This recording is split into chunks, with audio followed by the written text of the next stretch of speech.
വയനാട് സുഗന്ധഗിരിയിലെ അനധികൃത മരംമുറി അന്വേഷിക്കാൻ പ്രത്യേക സംഘം. കോട്ടയം വിജിലൻസ് മേധാവി തലവനായ അന്വേഷണ സംഘത്തിൽ കോഴിക്കോട്, കണ്ണൂർ, എറണാകുളം DFOമാർ അംഗങ്ങളാണ്. വനമന്ത്രിയുടെ നേതൃത്വത്തിൽ ചേർന്ന ഉന്നതതല യോഗത്തിലാണ് തീരുമാനം. അനധികൃത മരംമുറി എന്ന വാർത്ത 24 ആണ് പുറത്തുവിട്ടത്. സുർജിത് അയ്യപ്പത്ത് വയനാട് നിന്ന് കൂടുതൽ വിശദാംശങ്ങളുമായി. സുർജിത്, 24 ഇമ്പാക്റ്റ് ആണ്. ഈ ഉന്നതതല യോഗത്തിൽ എന്തൊക്കെ കാര്യങ്ങൾക്കാണ് തീരുമാനമായത്?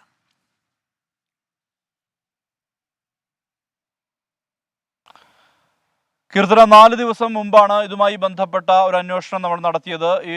ഇത്തരത്തിലൊരു വിവരത്തിന്റെ അടിസ്ഥാനത്തിലാണ് സുഗന്ധഗിരിയിലേക്ക് പോകുന്നത്. കൽപ്പറ്റയ്ക്ക് വൈത്തിരിക്ക് അടുത്താണ് ഈ സുഗന്ധഗിരി എന്ന് പറയുന്ന 3000 ഏക്കറോളം വരുന്ന ഭൂപ്രദേശമുള്ളത്. വനത്തിന്റെ സ്വഭാവത്തിലുള്ള ഭൂമിയാണ്. പക്ഷേ അത് ആദിവാസികൾക്ക് 1986 സുഗന്ധഗിരി കാടമൻ പ്രൊജക്ടിന്റെ ഭാഗമായി പതിച്ചു കൊടുത്ത ഭൂമിയാണ്. ആ ഭൂമിയിലാണ് ഇത്തരത്തിൽ അനധികൃത മരമുറി നടക്കുന്നു എന്നുള്ള വിവരം ലഭിക്കുകയും അതിന്റെ അടിസ്ഥാനത്തിൽ നമ്മൾ അവിടേക്ക് എത്തുകയും ചെയ്തത്. ഈ ഘട്ടത്തിൽ വനംവകുപ്പ് ഉദ്യോഗസ്ഥർ ഈ മരത്തിന്റെ അളവ് ഉൾപ്പെടെ തിട്ടപ്പെടുത്തുന്ന തിരക്കിലായിരുന്നു ഉണ്ടായിരുന്നത്. എന്തായാലും ഇതിനുശേഷമാണ് ഈ വാർത്ത പുറം ലോകത്തേക്ക് എത്തിക്കാൻ നമുക്ക് കഴിഞ്ഞിട്ടുള്ളത്. ഈ 20 മരങ്ങൾക്ക്, അതായത് വീടിന് ഭീഷണിയായ 20 മരങ്ങൾ മുറിക്കാനുള്ള അനുമതിയുടെ മറവിലാണ് 100-ലധികം മരങ്ങൾ മുറിച്ചു കടത്തിയിരിക്കുന്നത്. ഇതിന്റെ കടക്കുറ്റി അടക്കം കണ്ടെത്തിയിട്ടുണ്ട്. മാത്രമല്ല പിന്നീട് വനംവകുപ്പ് നടത്തിയ അന്വേഷണവുമായി ബന്ധപ്പെട്ട് ഈ മരങ്ങളെല്ലാം തന്നെ വീണ്ടെടുക്കാൻ കഴിഞ്ഞിട്ടുണ്ട്. ഈ കരാറെടുത്ത ആളുകൾ ഉൾപ്പെടെയുള്ളവർ ഈ കേസിൽ പ്രതികളാണ്. ഇവരുടെ മുൻകൂർ ജാമ്യാപേക്ഷ ഇന്ന് കൽപ്പറ്റ കോടതി പരിഗണിച്ചിരുന്നു. അത് വിധി പറയാൻ വേണ്ടി നാളേക്ക് മാറ്റിയിട്ടുണ്ട്. ഈ കേസിലെ പ്രതികൾ വാരിയാട് സ്വദേശി ഇബ്രാഹിം, മീനങ്ങാടി സ്വദേശി അബ്ദുൽ മജീദ്, മാണ്ടാട് സ്വദേശി ചന്ദ്രദാസ്, മണൽവയൽ സ്വദേശി അബ്ദുൽ നാസർ, കൈതപ്പൊയിൽ സ്വദേശി അസൻകുട്ടി, എരഞ്ഞിക്കൽ സ്വദേശി ഹനീഫ എന്നിങ്ങനെ 6 പ്രതികളാണ് ഈ കേസിലുള്ളത്. ഇവരുടെ മുൻകൂർ ജാമ്യാപേക്ഷയിൽ നാളെ ഇതുമായി ബന്ധപ്പെട്ട വിധി കൽപ്പറ്റ കോടതി പറയും. ഈ വിഷയത്തിൽ ഇപ്പോൾ നിലവിൽ 3 ഉദ്യോഗസ്ഥർക്കെതിരെ നടപടിയെടുത്തിട്ടുണ്ട്. ഇത് നോക്കാൻ നിയോഗിക്കപ്പെട്ട സെക്ഷൻ ഓഫീസറായിട്ടുള്ള ചന്ദ്രനെതിരെ സസ്പെൻഷൻ നടപടിയെടുത്തിട്ടുണ്ട്. ഒപ്പം തന്നെ 2 വാച്ചർമാർ, ജോൺസൺ, അതോടൊപ്പം ഒരു ബാലൻ എന്ന് പറയുന്ന ഒരാൾക്കെതിരെയും നടപടിയെടുത്തിട്ടുണ്ട്. ഈ ബാലൻ സുഗന്ധഗിരി സ്വദേശി തന്നെയാണ്. അദ്ദേഹത്തിൻ്റെ വീട്ടിൽ 2 മരങ്ങൾ ഉണ്ടായിരുന്നു, ഭീഷണിയായ മരങ്ങൾ ഉണ്ടായിരുന്നു.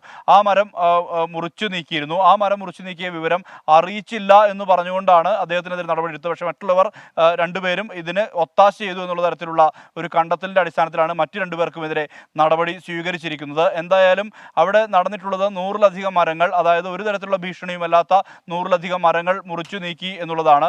ഇതിന്റെ അടിസ്ഥാനത്തിലാണ് ഈ വിഷയം വലിയ രീതിയിലുള്ള വിവാദം ആകുന്ന സ്ഥിതിയിലേക്ക് കാര്യങ്ങൾ എത്തിയത്. ഇതിന്റെ അടിസ്ഥാനത്തിലാണ് ഇപ്പോൾ ഒരു അന്വേഷണ സംഘത്തെ നിയോഗിക്കാൻ സംസ്ഥാന സർക്കാർ തന്നെ തീരുമാനിച്ചിട്ടുള്ളത്. വയനാട് ഈ കോട്ടയം വിജിലൻസ് മേധാവി ചെയർപേഴ്സണായിട്ടുള്ള സമിതിയാണ് അന്വേഷണം നടത്തുക. ഒപ്പം തന്നെ കോഴിക്കോട്, കണ്ണൂർ, എറണാകുളം DFOമാർ ഈ അന്വേഷണ സംഘത്തിന്റെ ഭാഗമായിട്ടുണ്ടാകും. ഇതിൽ ഏതെങ്കിലും തരത്തിലുള്ള ക്രമക്കേട്, ക്രമവിരുദ്ധത ഇതെല്ലാം തന്നെ നടന്നിട്ടുണ്ടോ, കൂടുതൽ ഉദ്യോഗസ്ഥർക്ക് ഇതുമായി ബന്ധപ്പെട്ട് പങ്കുണ്ടോ എന്നുൾപ്പെടെയുള്ള കാര്യങ്ങൾ ഇവർ അന്വേഷണ വിധേയമാക്കും. എന്തായാലും വലിയ തോതിലുള്ള ഒരു മരമുറിയാണ്. പക്ഷേ ഇതൊന്നും തന്നെ രാജകീയ വൃക്ഷങ്ങളിൽ, അതായത് റിസർവ്ഡ് പട്ടികയിൽ വരുന്ന അത്തരത്തിലുള്ള മരങ്ങളല്ല എന്നുള്ളതാണ് ഏറ്റവും പ്രധാനപ്പെട്ട കാര്യം. ഈ സ്ഥലം എന്ന് പറയുന്നത് ഒരിക്കലും ഈ വനംവകുപ്പ് ഡീനോട്ടിഫൈ ചെയ്യാത്ത സ്ഥലമാണ് എന്നുള്ളതാണ് ഏറ്റവും വലിയ പ്രത്യേകത. അതുകൊണ്ട് തന്നെ മരത്തിന്റെ അവകാശമുള്ളത് വനംവകുപ്പിന് തന്നെയാണ്.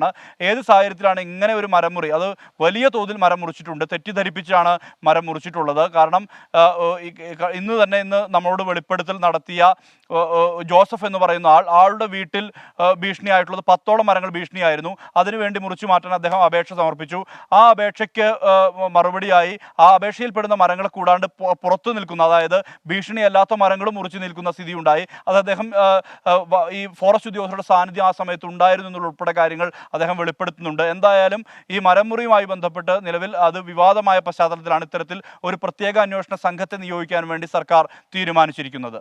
കീർത്തന, സൂചിപ്പിച്ച പോലെ തന്നെ അവിടുത്തെ പ്രദേശവാസികളുടെ പ്രതികരണം നമുക്ക് ലഭ്യമായിരുന്നു. വീടിന് ഭീഷണിയായി നിന്നിരുന്ന മരം മുറിക്കുന്നതിന്റെ മറവിലാണ് ഈ മറ്റ് ഇത്ര വലിയ തോതിലുള്ള മരങ്ങൾ മുറിച്ചു മാറ്റിയത്. ഇതിൽ വനംവകുപ്പ് ഉദ്യോഗസ്ഥരും ഒത്താശ ചെയ്തെന്നുള്ള പ്രതികരണം നമുക്ക് ലഭ്യമായിരുന്നു. ഈ ഒരു സാഹചര്യത്തിൽ ഈ ഒരു ഉന്നതതല സംഘം ഈ കേസ് അന്വേഷിക്കുമ്പോൾ കൂടുതൽ പേർ വനംവകുപ്പുമായി ബന്ധപ്പെട്ട് വനംവകുപ്പ് ഉദ്യോഗസ്ഥർ ഇതിൽ പിടിയിലാവാൻ അല്ലെങ്കിൽ കുടുങ്ങാനുള്ള സാഹചര്യം ഇല്ലേ സുർജിത്ത്?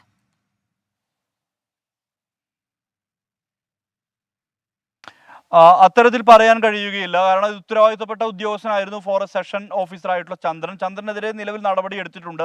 ഇയാൾക്കാണ് എല്ലാ ഉത്തരവാദിത്തവുമായി ബന്ധപ്പെട്ട് നൽകിയത് എന്നുള്ള തരത്തിലുള്ള വിവരമാണ് വനംവകുപ്പ് ഉദ്യോഗസ്ഥരിൽ നിന്ന് ലഭ്യമാകുന്നത്. എന്തായാലും അവർ ഇതുമായി ബന്ധപ്പെട്ട് ഇപ്പോൾ ചന്ദ്രനെതിരെ നടപടി എടുത്തു കഴിഞ്ഞു. മാത്രമല്ല ഈ സമയം അവിടെ ഉണ്ടായിരുന്ന മറ്റു ഉദ്യോഗസ്ഥർ, അതായത് ജോൺസൺ എന്ന് പറയുന്ന മറ്റൊരു ഉദ്യോഗസ്ഥനാണ്, വാച്ചറാണ്, അദ്ദേഹത്തിനെതിരെയും നടപടി സ്വീകരിച്ചിട്ടുണ്ട്. അത്തരത്തിൽ നടപടികൾ ആയി കഴിഞ്ഞിട്ടുണ്ട്. മാത്രമല്ല കേസും കൃത്യമായ രീതിയിൽ രജിസ്റ്റർ ചെയ്യാൻ പോലീസിന് കഴിഞ്ഞിട്ടുണ്ട്.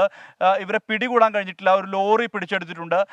ഈ മരം ചുരം കടന്ന് താഴേക്ക് പോയിട്ടില്ല എന്നുള്ള തരത്തിലുള്ള വിവരമാണ് വനംവകുപ്പിൽ നിന്ന് തന്നെ നമുക്ക് ലഭ്യമാവുന്നത്. ഇത് പലപ്പോഴും ഈ വരദൂർ ഭാഗത്തു ഉൾപ്പെടെ ഈ മരത്തിന്റെ തടികളെല്ലാം തന്നെ വീണ്ടെടുക്കാൻ കഴിഞ്ഞിട്ടുണ്ട്. അത് അവിടെ തന്നെ കൊണ്ടുചെന്ന് ഇടാനുള്ള രീതിയിലേക്ക്, ആ തരത്തിലേക്ക് ആയിട്ടുണ്ട്. അങ്ങനെ മരങ്ങളെല്ലാം, തടികളെല്ലാം തന്നെ പിടിച്ചെടുക്കാൻ കഴിഞ്ഞിട്ടുണ്ട് എന്നുള്ളതാണ് വനംവകുപ്പ് അവകാശപ്പെടുന്നത്.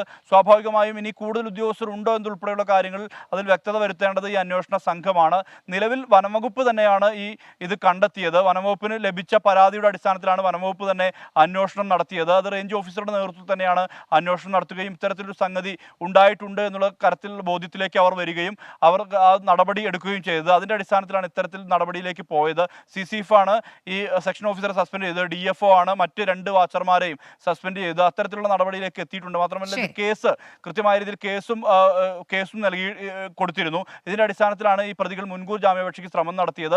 ആ മുൻകൂർ ജാമ്യാപേക്ഷയിൽ നാളെ വിധി പറയാൻ ഇരിക്കുകയാണ്. ഇതിനുശേഷമാകും മറ്റു നടപടിയിലേക്ക് കടക്കുക. എന്തായാലും ഈ പുതിയ അന്വേഷണ സംഘം ഏത് തരത്തിലാണ് ഇത് അന്വേഷിക്കുക, ഇതിൽ മറ്റെന്തെങ്കിലും അസ്വാഭാവികതയുണ്ടോ എന്നുൾപ്പെടെയുള്ള കാര്യങ്ങൾ ആണ് അന്വേഷണ വിധേയമാക്കുക. അത്തരത്തിലുള്ള നടപടിയിലേക്ക് ഈ അന്വേഷണ സംഘം കടക്കുമെന്ന് തന്നെയാണ് നമ്മൾ കരുതുന്നതും. ശരി, സുഗന്ധഗിരിയിലെ അനധികൃത മരം മുറിക്കൽ കേസ് അന്വേഷിക്കാൻ പ്രത്യേക സംഘം. ഈ വാർത്ത പുറത്തുവിട്ടത് 24 ആണ്. സൂർജിത് അയ്യപ്പത്താണ് വാർത്തയുടെ കൂടുതൽ വിശദാംശങ്ങൾ നൽകിയത്.